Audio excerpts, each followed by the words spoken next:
आज जिस तरह से भारत के बहुत सारे मुसलमान अपने देश का साथ देने की बजाय भारत का विरोध करने वाले मुस्लिम देशों का साथ दे रहे हैं, उसका आभास देश के संविधान निर्माता डॉक्टर भीमराव अंबेडकर को आज से 77 वर्ष पहले ही हो गया था। इसलिए आज आप हमारी ये बात जरूर ध्यान से सुनिएगा, क्योंकि जो आज आपके दिमाग में चल रहा है वो डॉक्टर भीमराव अंबेडकर के दिमाग में 77 साल पहले चल रहा था। वर्ष 1945 में, आजादी से 2 साल पहले, उन्होंने एक पुस्तक लिखी थी जिसका नाम था पाकिस्तान और भारत का विभाजन। पुस्तक आपकी स्क्रीन पर है।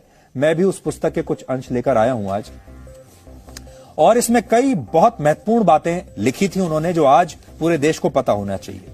जैसे इसके पेज नंबर 297 पर डॉक्टर अंबेडकर लिखते हैं, भारत चाहे मुस्लिम शासन के अधीन ना हो, लेकिन भारत के मुसलमान भारत को दारुल हर्ब मानते हैं, ना कि दारुल इस्लाम। दारुल इस्लाम का मतलब होता है इस्लाम का घर, और दारुल हर्ब का अर्थ होता है युद्ध का घर। यानी डॉक्टर अंबेडकर कहते थे कि भारत के मुसलमान भारत को इस्लाम का घर नहीं, युद्ध का घर मानते हैं। इस्लामिक सिद्धांतों के अनुसार उनके लिए जिहाद की घोषणा करना पूरी तरह न्याय संगत है। और इसी पुस्तक में अंबेडकर लिखते हैं कि भारत के मुसलमान सिर्फ जिहाद की घोषणा ही नहीं कर सकते, बल्कि उसकी सफलता के लिए विदेशी इस्लामिक ताकतों की मदद भी ले सकते हैं। और अगर विदेशी मुस्लिम ताकतें जिहाद की घोषणा करना चाहती हैं तो इसमें भारत के मुसलमान उनकी सहायता भी कर सकते हैं। भारत के मुसलमानों के लिए ये विचार डॉक्टर अंबेडकर के थे, हमारे नहीं है। इस पुस्तक में उन्होंने ये भी बताया था कि भारत के मुसलमान कभी भी अपने देश के लिए ईमानदार साबित नहीं होंगे। इस पुस्तक के पेज नंबर 337 पर वो लिखते हैं कि इस्लाम धर्म एक बंद खिड़की की तरह है जो मुसलमानों और गैर मुसलमानों के बीच भेद करता है। इस्लाम धर्म में जिस भाईचारे की बात कही जाती है वो भाईचारा मानवता का भाईचारा नहीं है, बल्कि उसका मतलब सिर्फ मुसलमानों का मुसलमानों से भाईचारा है। अंबेडकर ये भी लिखते हैं कि मुसलमानों के भाईचारे का फायदा सिर्फ उनके अपने लोगों को ही मिलता है, और जो गैर मुस्लिम हैं यानी हिंदू हैं उनके लिए इस्लाम में सिर्फ घृणा और शत्रुता ही बची है। इसके अलावा इसी पन्ने पर यह भी लिखा है कि मुसलमानों की वफादारी उस देश के लिए नहीं होती जहां वो रहते हैं, बल्कि उनकी वफादारी अपने धर्म के लिए होती है जिसका वो पालन करते हैं। और मौजूदा स्थिति में अंबेडकर की ये बातें बिल्कुल फिट बैठती हैं। मैं आपको पढ़कर भी सुना सकता हूं कि एग्जैक्टली उन्होंने ये क्या बातें लिखी हैं। 298 पेज नंबर मेरे पास है, इसमें वो लिख रहे हैं। और मैं आपको बता दूं, ये डॉक्टर अंबेडकर ने लिखा है, मैंने नहीं लिखा। वो लिख रहे हैं, एक तथ्य यह भी है कि भारत चाहे एकमात्र मुस्लिम शासन के अधीन ना हो, दारुल हर्ब है, और इस्लामी सिद्धांतों के अनुसार मुसलमान द्वारा जिहाद की घोषणा करना न्याय संगत है।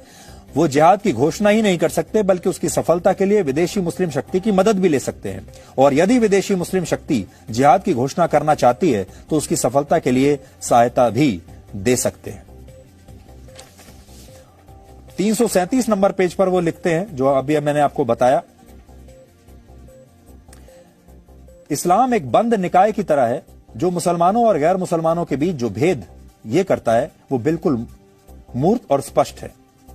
और वो आगे इसके बारे में लिख रहे हैं कि इस्लाम का दूसरा अवगुण यह है कि यह सामाजिक स्वशासन की एक पद्धति है और स्थानीय स्वशासन से मेल नहीं खाता, क्योंकि मुसलमानों की निष्ठा जिस देश में वो रहते हैं उसके प्रति नहीं होती, बल्कि वो उस धार्मिक विश्वास पर निर्भर करती है जिसका कि वो हिस्सा है।